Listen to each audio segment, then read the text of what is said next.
studio with Unleashed. And remember, we are the Resistance. And man, every week we love bringing you messages of thunder, in Christ and hope. And just today's going to be a really, really special podcast I can't wait for. I'll tell you about my guest in just a second. Old friend, like really old.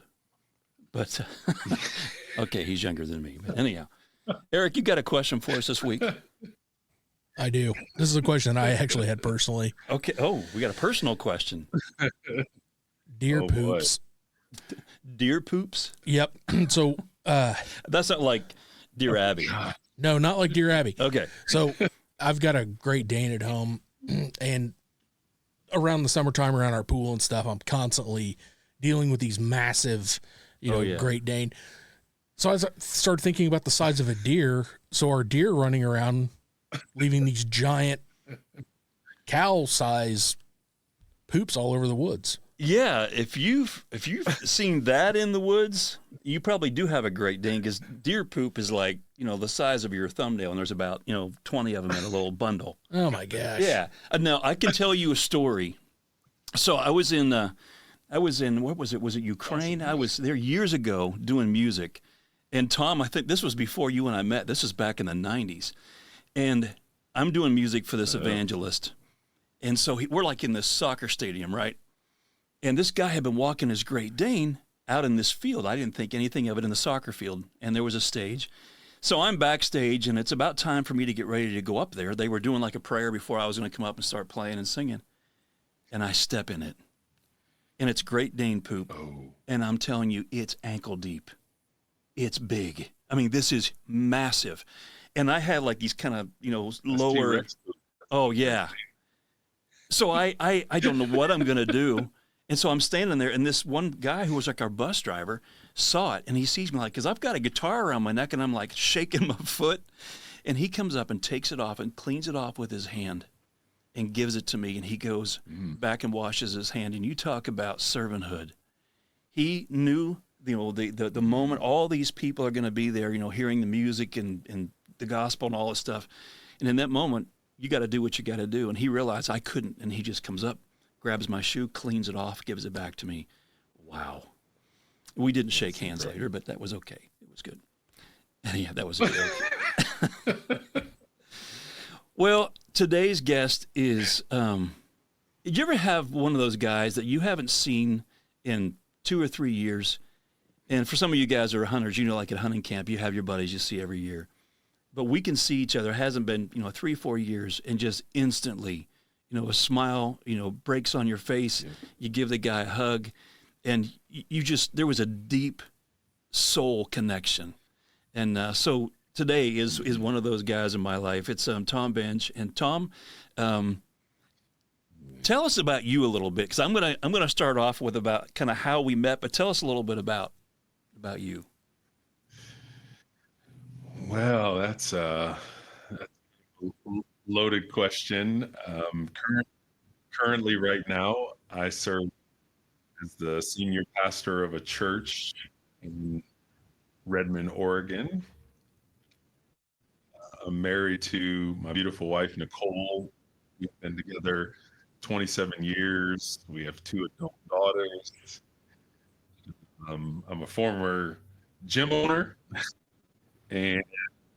and law enforcement officer,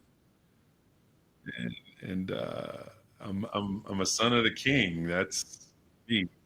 He is so humble, because if you could see this guy now, he's like 5'6", 150 pounds wet.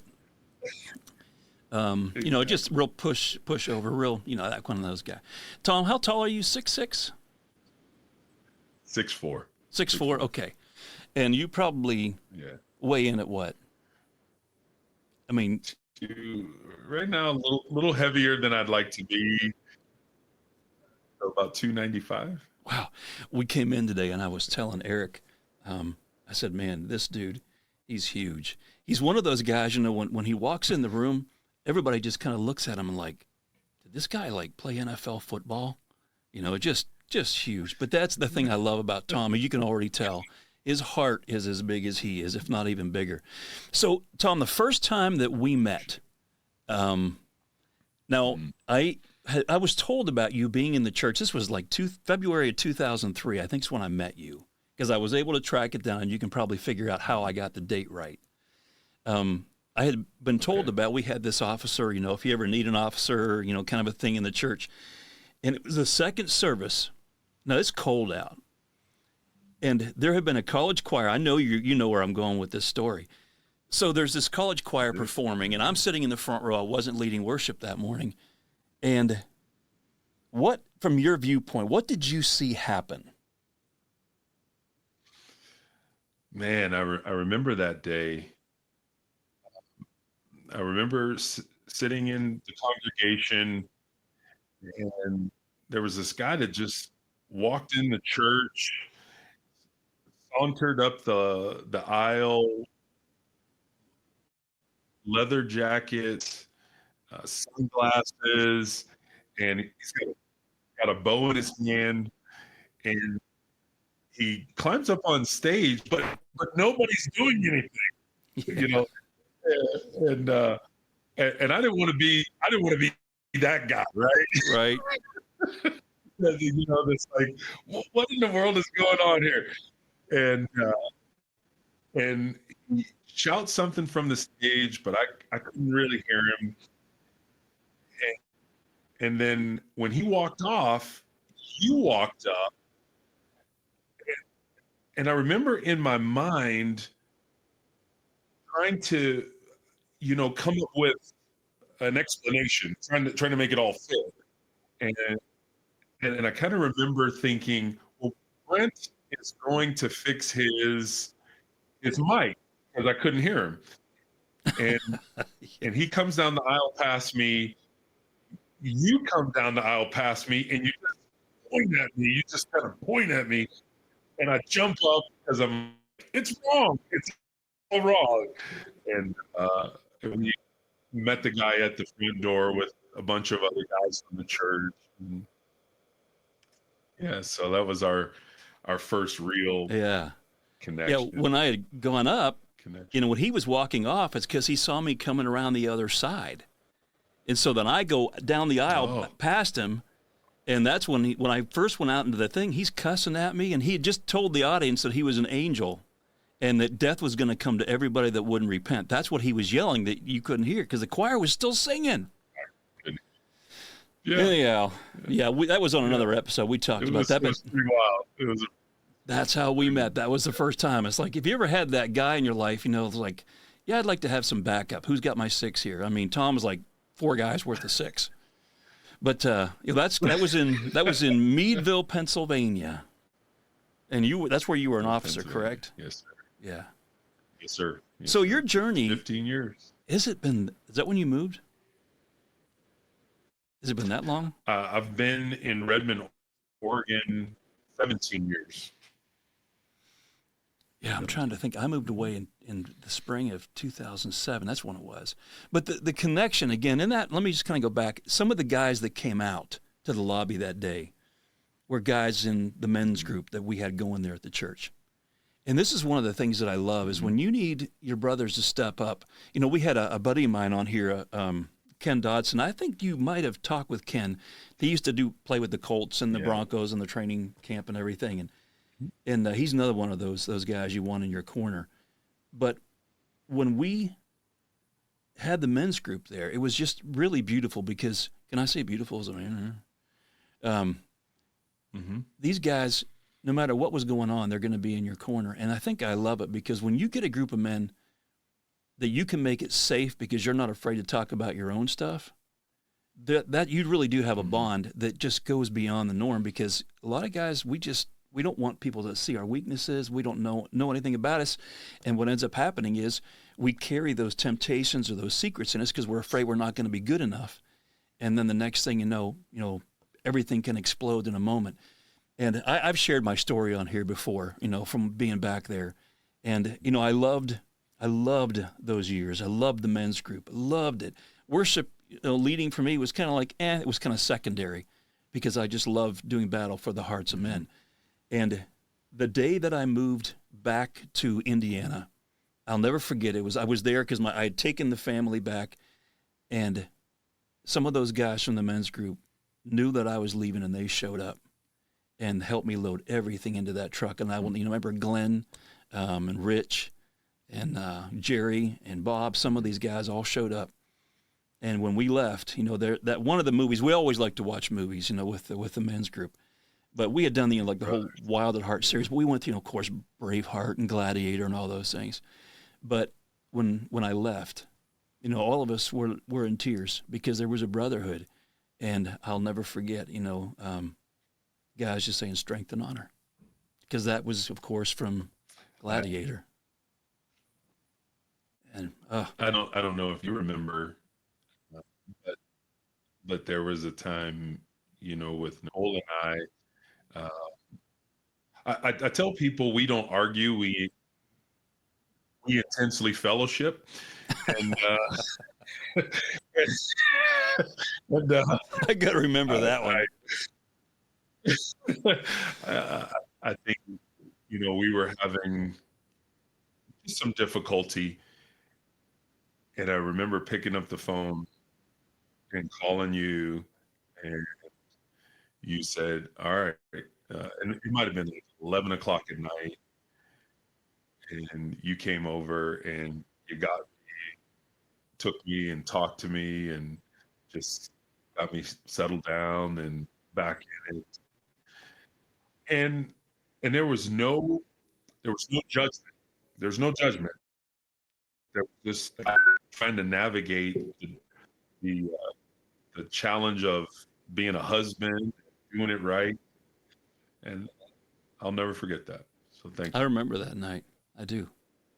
There's just something about when you have a chance to, because we all know ourselves. We all know that we are capable of anything given the perfect storm. How did you say that again? Right. With your wife, what was that called again? Intense fellowship. Intense fellowship. I got to remember that. But we all know that we're capable of intense fellowship. And, it's in those moments that we need, someone who can neutralize a situation to walk in that doesn't have a dog in the hunt, that cares about, both of you guys.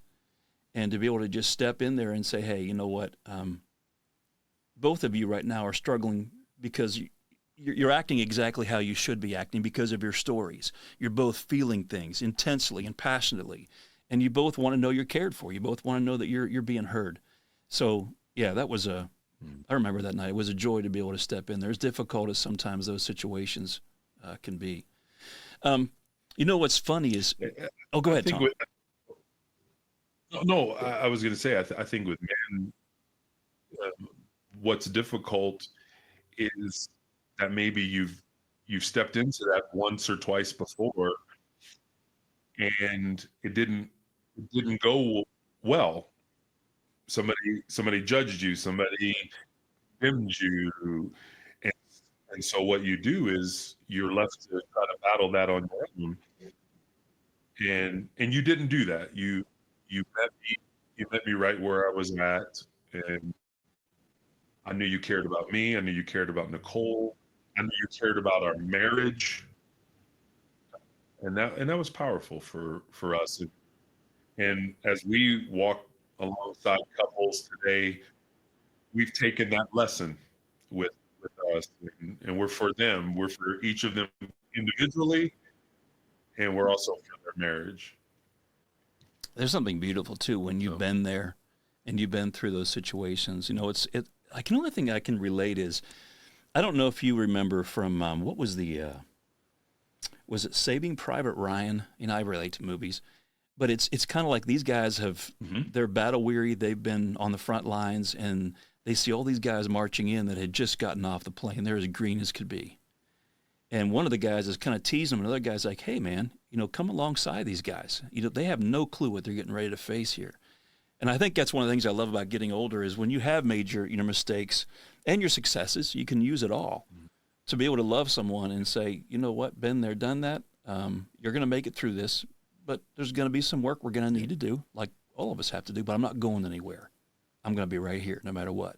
Right. I think the first time you and I actually had a conversation, other than, hey, you're getting on and calling the police station when that guy comes in with a bow, I don't know if you remember this. You came in, and I was just kind of asking you about you a little bit, and you were talking to me about when you were playing basketball. Now, were you All American? I'm trying to remember what you were back then. I was an all conference guy. Conference guy. Yeah, I was an all conference guy. I never kind of broke through to that all American status. But I was an all conference. But I remember coming in and we were talking about, because we had been going through the Father Wound in the Wild at Heart series. And again, some of you guys that you go through the Father Wound stuff, a lot of guys kind of get mad and going, man, are you trying to pick on my father here? It's like, no. Even if your father didn't intentionally ever try to hurt you, it could have been one small thing. He was busy with something. And at that moment, he couldn't be interrupted, and you felt like he didn't care about us. But we went in there, and you were talking about, and again, you say whatever you want to say with this, but I can remember us sitting there and saying, the one thing I always wanted to do was make my dad proud, but I never felt, no matter how good of a game that I played, that I was good enough. Yeah, and it was my stepdad. My real dad, mom and dad divorced when I was about 5, and so he was in and out of my life. So it was my stepdad that was the guy that was the father figure in my life, and it was tough because no matter what I did, it seemed like he always found something that I could have done better, and I always hated coming home after a game because no matter how good I was or how good I played, he always had a problem. And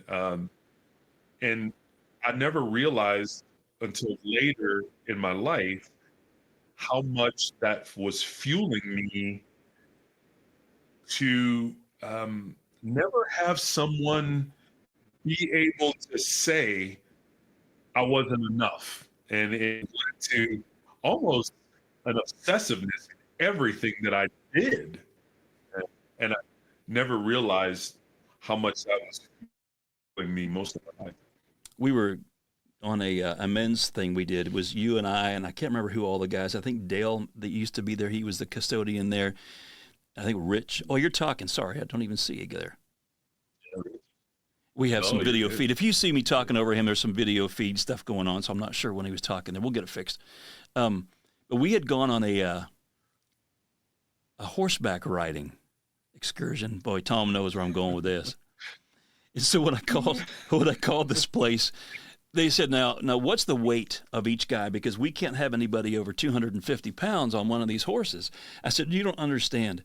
This guy is probably 285, but if that horse has problems, he'll pick the horse up and carry the horse back.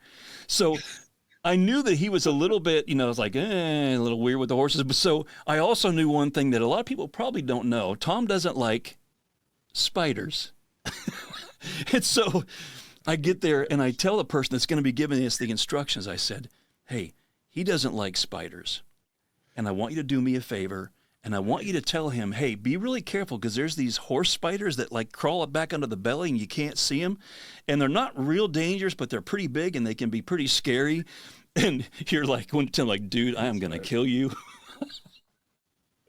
Do you remember that? I think spiders are aliens from another planet sent here to torture me.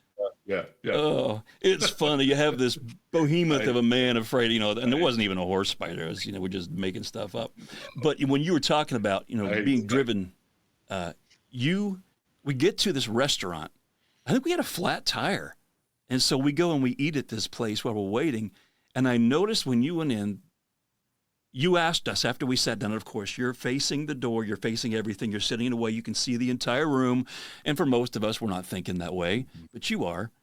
And you said, what did you guys notice about the room when we came in here? Like, there was a pool table. You said, yep, how many balls are on the table? Like, what? But you're already scanning this room, just in case, which is so funny because that morning at the church, you're just kind of like, I'm not going to be that guy. But you were ready. Like I said, again, everything was wrong. I knew it was wrong. I didn't know why it was wrong. And I think I trusted you, and I trusted some other guys that were there, the other police officers that went to church, and nobody was responding. And so you try to reel it in, like, okay, what am I not getting? What do I understand? And, uh, but I was ready. Oh, and I I'm was sure ready. I was ready. you've been in so many circumstances. I'm sure being in law enforcement and everything else you've done. I've got a photo still on my phone saved of you.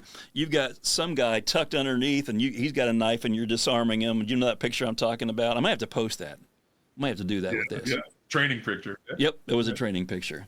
What was I going to say? Oh, we were talking about the Band of Brothers, and then we would do that series, that HBO series, after we would do Wild at Heart. And talking about the father wound, I posted, I've got a kind of a private Facebook. It is a private Facebook page for guys. It's called Unleashed Men. And I had put something on there, question, a few days ago. I said, hey, guys, this isn't to pick on our fathers or anything, but to say, what about that relationship with your father? What in it did you ever find that maybe you want to do differently, or maybe you were hurt by it? Again, so we can learn from each other, basically. And guys, they'll get on there, they'll like something, they'll put a picture of a fish they caught, just something. And this time it was different. I mean, it lit up. And I sat down right before I came in here, and I went back to that feed. And again, without saying anybody's name, some of the responses, it was like they said, let me just, I've kind of got them on a little thing over here. I'll just read them. Dad degrading his son, or a dad jealous of his son, dad telling his son he was disappointed in him, never saying he was proud of him, never spending time with him. One guy talked about his dad, the way he introduced him to porn, and that can become something that can become a lifelong addiction. But it just kept going. One guy said that when he received Christ, his dad disowned him, and they never reconciled. And so we know that fathers, we hold a big role. You've got two girls, and I've seen the pictures of you guys, and I have no doubt the kind of dad that you were. But I think we all kind of feel, but was I? Because knowing how you can be, like making sure you're doing everything to perfection. Yeah, me too, if I'm honest. But did we do it right? Yeah, go, Tom. Share something? Yep. So I've got these two fathers in my life. My stepdad, who my mom married when 5 or 6, and he was in my life until I went to college at 17. And I really, when I could leave home, I made it a point to not go back home because of the relationship that he and I had. My real dad, we engage each other off and on, and he was a part of my life here and there. But when people ask me about my dad, my real father, I have one single memory. I'm training cops and soldiers all over the country. I'm doing a class in Pennsylvania. I drive to Virginia, teach a class all day, and I'm going to drive home. And it's 9 hours from where I live in PA. I'm tired. I get done with this class about 6 o'clock at night. I'm exhausted. I call my dad on the phone, and he says, he had a funny way of talking to me, and I'm the fourth, and he said, 4. He would call me 4. What are you doing? And I'd say, I said, I'm driving home, Dad. From where? And I said, I'm driving home from Virginia. And he says, well, how far is that from home? And I said, it's about 9 hours or so. So we started talking. I said, Dad, I gotta stop and get gas. He says, call me as soon as you get back in the car. And so I called my dad when I get back in the car. And my dad talked to me for 9 hours, so that so that I wouldn't fall asleep.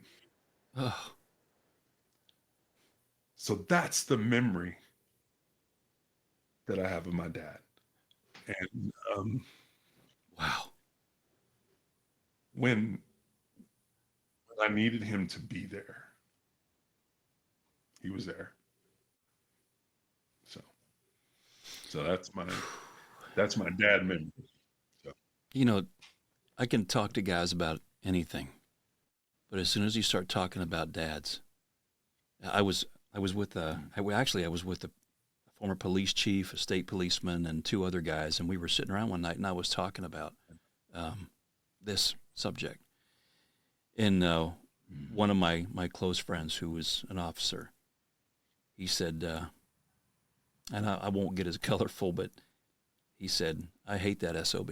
I wish he was." No, he said, "I'm glad he's 6 feet under the ground," and it broke my heart. wow. It broke my heart. You know, my wife Stacy. You haven't had a chance to meet her. You know, wish you could, but she never knew who her dad was. She has a really tough story. You know, her mom was going through struggles of her own and abandoned, the girls. But that father wound, even in Stacy to this day, it's deep. And she doesn't even, because she never knew who her father was. You know, he was a Vietnam vet, and years later he passed away from Agent Orange. But that void is so big. And my dad, and I've talked to the guys I love to hunt on here, my dad knew nothing about hunting. I mean, he knew nothing. But he cared about me. Mm-hmm. And even though he didn't know anything about hunting, he would allow himself to be in a situation where he could look dumb because he knew nothing about it, and it didn't matter. He cared about me. Yeah. And I've talked about this before in here, how much would I love to be able to go back.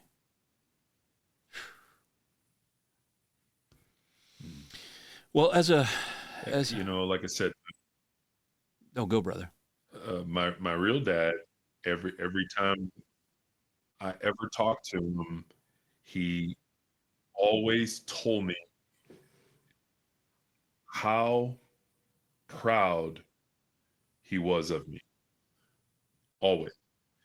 My real dad, even though there were things that I was missing because he wasn't in my life, every interaction that we had, especially later in my adult life, it was always, I'm proud of you. I believe in you. You're going to do great things in the world. And so, yeah, while I know that there are some things that are missing because he wasn't always fully in my life, every opportunity that he got to be in my life, he really, I think, made it a point to speak identity to me, to speak intimacy to me. He always told me that he loved me. Always told me that. So I'm thankful for that. Where with my stepfather, it was different. It was really hard, and it's unfortunate that the negatives sometimes stick to us more than the positives Yeah. do. I've been really trying to do something in my life a little bit different, and that's to not really think about, do we have the negatives? Can we learn from the negatives? Yeah, and everybody's got them, and everybody makes mistakes. But to be able to Right. use empathy and understand that when a person makes a mistake, their story has painted a picture. Their experiences have shaped how they believe, what they believe is important, what they don't believe is important. Trust, sometimes being afraid to move into someone's life. Maybe you're a dad listening to this right now, and you're kind of like, you know what, I've been distant from my son or my daughter, and I'm afraid, to try to move forward, how they might respond, to me. Well, you know what? They're probably going to respond maybe in a difficult way at first because they want you. They want you in their life, and they're afraid you're going to leave. So you're probably going to see there's going to be that wall up there. But but you have it in you to push through that, and you can. But you have to know who your identity is.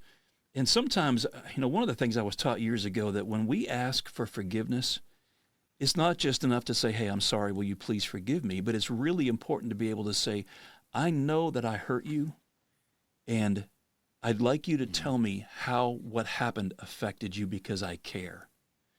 And it's going to be hard to hear that sometimes, not for the feeling of being shamed or anything, but to enter into their suffering, that wound that is so core to them, and nurture that is probably one of the greatest trust builders that you can do to get that relationship, back as much as you can. And you can't look back. You can't look at the mistakes. Sure. You can learn from them, but to keep moving forward. And every day now, Thom, it's you and I, when we would get together, like at the SHOT Show or whatever, we kind of always tell each other what we've been learning, what God had been telling us, right?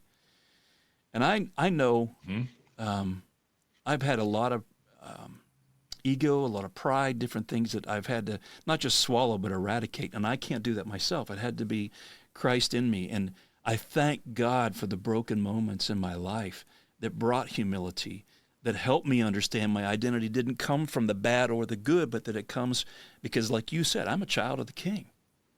And now, and one of the books, I don't know if you've ever started writing it, but you and I talked about this, when we can take all those things now and use them for good, we become the tip of the spear. And that's one of the things you used to always say, was that, being that tip of the spear. We're not just here. We get to be a part of this incredible battle that God has for us. Brent, one of the things that I've embraced, and I'm not sure where it came from, but it goes like this. Healing is married to unlearning. And what allowed me to survive as a 14-year-old boy whose stepdad threw him through a wall and trying to navigate that, right? I'm carrying that into my later life. And what I learned as a 14-year-old boy in that environment allowed me to survive, but it's not allowing me to thrive later in my life.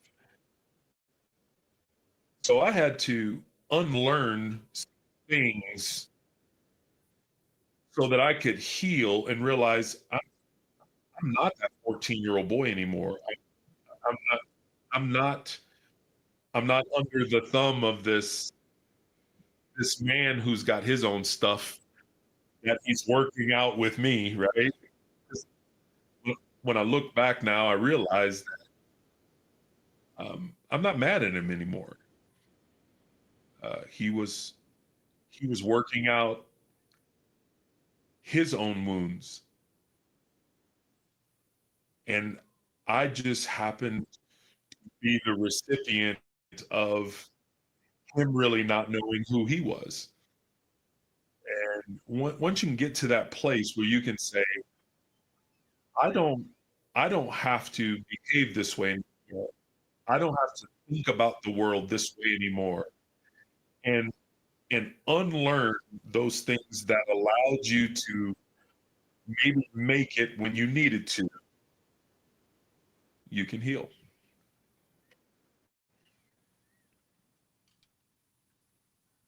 That is so big. Let me ask you a question.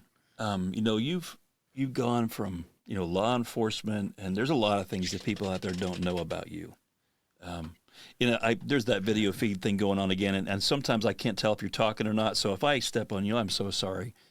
We got to get this bug worked out, whatever it is. A lot of things people don't know about you. All your martial arts training and your pistol shooting and all that stuff. Tournament. All that stuff. But as you've kind of taken that hat, and you still do some of those things, but the gym owner, all that stuff, power lifter and everything. I mean, like you said, he takes everything to extreme, He's an amazing guy, but I think that's why it's going to make you such an effective and are being such an effective pastor. What, when you think about like when you're at church right now with everything that you're doing, what has all that stuff that you've been through helped you with to lead effectively? Because it's one thing to have that physical presence. And I've heard guys say, when you see a guy walk into the room that's in shape, there's an immediate respect for that guy because it takes an incredible amount of work to get to that. And most people will never achieve that. I mean, you've helped train me from afar with stuff, going through things.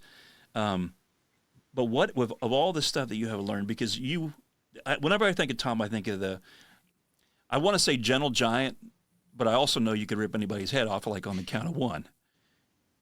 But you don't. You do the opposite. You're able to move into their world and use that strength, which I think makes people feel safe. And why would a guy that of this size and these accolades and all these things trade that hat in to be, shepherding this flock of people?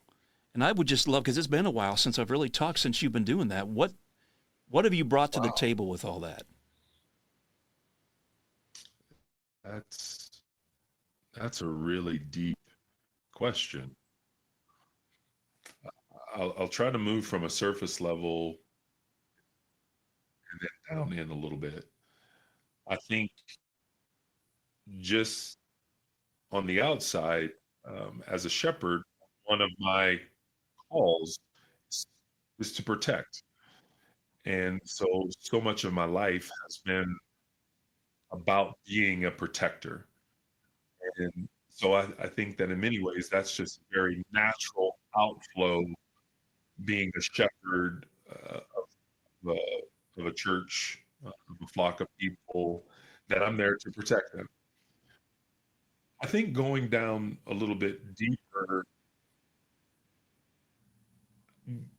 I believe God has wired me empathetically. I feel really, really deep.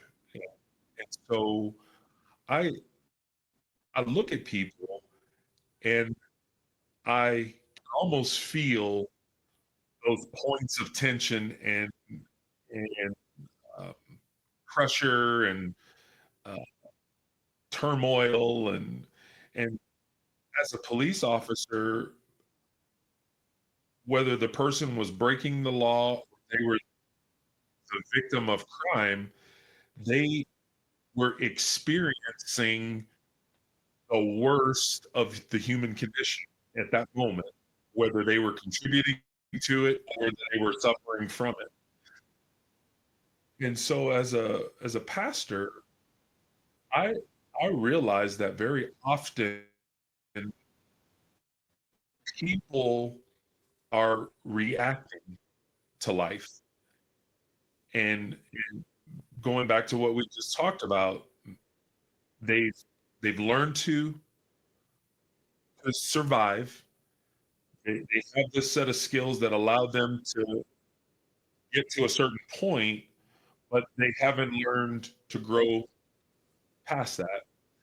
And what we both know is that the closer we get to Jesus, he changes things. And so my job as a shepherd, my call as a shepherd is to make it um, comfortable, make it accessible, that people can get to Jesus. I don't fix anybody. I don't fix a single person. I simply go when somebody goes, I'm struggling, I'm scared, I'm hurt. I go, I know a guy, and let's get to him. Let's get to him, and and and I feel then what I want to do is help them, keep them safe, make them not make them, but make sure the environment is one where they know they belong and they're accepted, uh, even in their struggle. And so that's um, how I think about it, approach. You know, I have no doubt that um, the people that are under your shepherding and that you're walking with every day know they are loved beyond a shadow of a doubt. And you know, I think the way there was a line from um, Gladiator. Here we go, back to the movies again. But I think it is so important because when I'm thinking about our journey, just having you on here, buddy, I miss you. I really do. I connect. You know, there's something. It's Jesus, like what we just talked about. A lot of guys are like, "What do you mean you connect because of Jesus?" There's there's the acceptance, the identity. There's just that. I think about the disciples and the relationship. You know, those guys going out and doing battle together. You know, you and I are probably 3,000 miles apart, but we're still the tip of the spear. We're out there doing what God has called us to do. We're going to face stuff. We're going to have marital things because the enemy is going to come after us. There's going to be health issues. That was me last week. I was in the ER last week with BP stuff going on. It's like, what is this? Stress. Yeah. But that line is, and you probably remember Russell Crowe. You know, he's out there and he tells his men, "Man, what we do in this life echoes in the halls of eternity." Echoes. And that legacy, I've never been one to really think about legacy because I'm thinking it's all about Jesus. It is about Jesus. That's the legacy. That's what we're passing on. It's not the accolades and things that we've done. Those things, in one generation, they'll be forgotten. But to be able to keep focused on Christ. And that's what we've been doing, and I think that's exactly what this whole band of brothers is what I really wanted this to be about today, because when you have Christ at the center of those men that you're hanging out with, you've got each other's six, you will show up for each other because you've been there, and you want them to know, no matter what, I got you covered here. So anything you wanted to kind of add as we kind of close here? Or? You know, you like the movie quotes, and so do I. And as we think about a band of brothers, in the movie 300, at the end of the movie, when the Spartans are, you know, being decimated by the Persians, there's this scene where this young um, warrior is lying on the ground and he crawls over to Leonidas and he says, my king, it is an honor to die at your side." And most men would go, that's the noble thing, right? That's the thing. I'm dying on the field of battle with the king, right?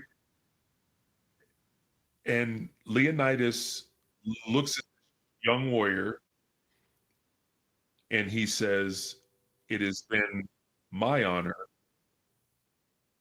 to have lived at yours." And I think that is what is at the center of a band of brothers. It's it's it's you, and I know that part of the story that is Thom Benge is Brent Henderson. That's part of this.